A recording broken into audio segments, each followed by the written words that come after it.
नमस्कार मित्रों, आप सभी को एक बार फिर से हमारे चैनल पर स्वागत है। क्या आप जानते हैं कि अंधेर नगरी का चौपट राजा कैसा था? अगर नहीं तो आइए जानते और समझते हैं। बस मेरे साथ 5 मिनट बने रहिए। आशा करता हूं कि आप बने रहेंगे। तो आइए कहानी की तरफ बढ़ते हैं। काशी तीर्थ यात्रा की वापसी में एक गुरु और शिष्य किसी नगरी में पहुंचे। नाम उसका अंधेर नगरी था। शिष्य बाजार में सौदा खरीदने निकला तो वहां पर उसने देखा हर चीज एक ही भाव, जैसे सब धन 22 पसेरी, भाजी टका सेर और खाजा एक मिठाई टका सेर। शिष्य और चीजें खरीदने के झंझट में क्यों पड़ता, 1 टके का सेर भर खाजा खरीद लाया और बहुत खुश होकर अपने गुरु से बोला, गुरुजी, यहाँ तो बड़ा मजा है, खूब सस्ता है चीजें, सब चीजें टके सेर। देखिए 1 टका में यह सेर भर खाजा लाया हूँ। हम तो अब कुछ दिन यहीं मौज करेंगे। छोड़िए तीर्थ यात्रा, यह सब और कहाँ मिलेगा।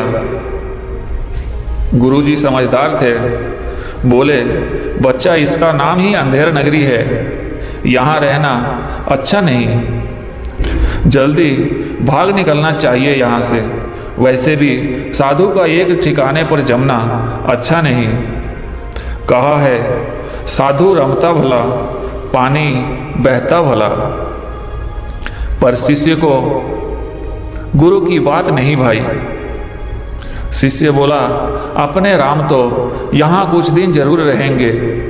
गुरु सोचे शिष्य को अकेला छोड़ जाना उचित नहीं। बोले, अच्छा रहो और कुछ दिन रहो, जो होगा भुगता जाएगा। शिष्य अब तक अंधेर नगरी का सस्ता माल खा खा कर खूब मोटा हो गया था।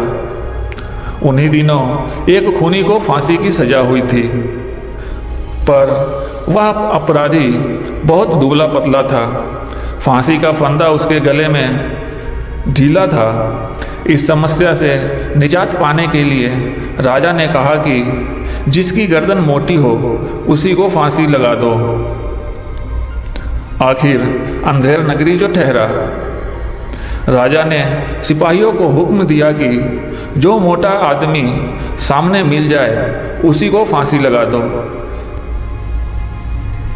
एक खून के बदले में किसी एक को फांसी ही होनी चाहिए, इसकी हो या उसकी, किसी की भी हो, जीव के बदले जीव। सिपाही मोटा व्यक्ति खोजने चले तो वही मोटा शिष्य सामने पड़ा।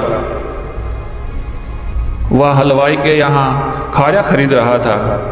सिपाही उसे ही पकड़ ले चले।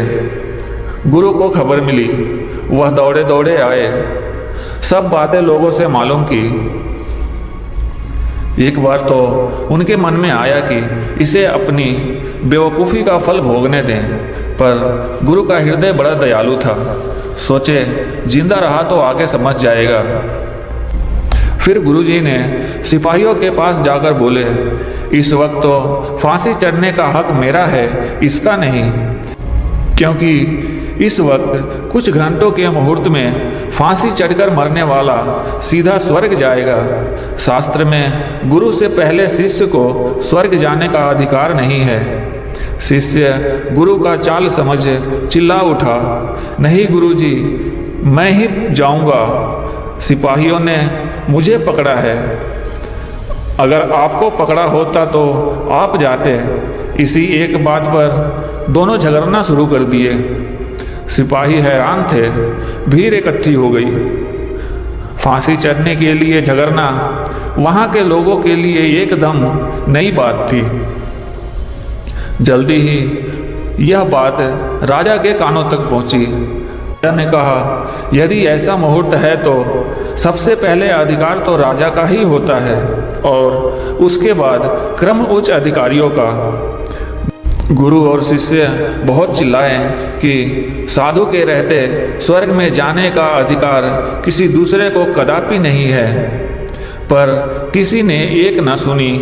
सबसे पहले राजा और फिर एक एक करके कई मंत्री अधिकारी फांसी पर चढ़ गए।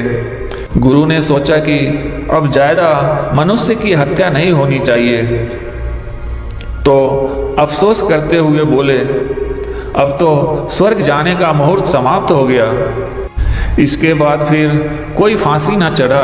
तभी गुरु ने शिष्य के कान में कहा, अब यहाँ से जल्दी ही निकल भागना चाहिए।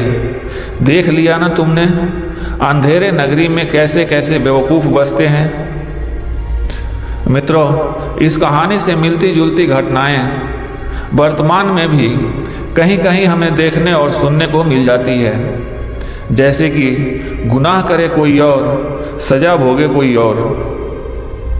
तो मित्रों, आज्ञा दीजिए, फिर मिलते हैं कुछ और पौराणिक कथाओं के साथ। जब तक के लिए नमस्कार।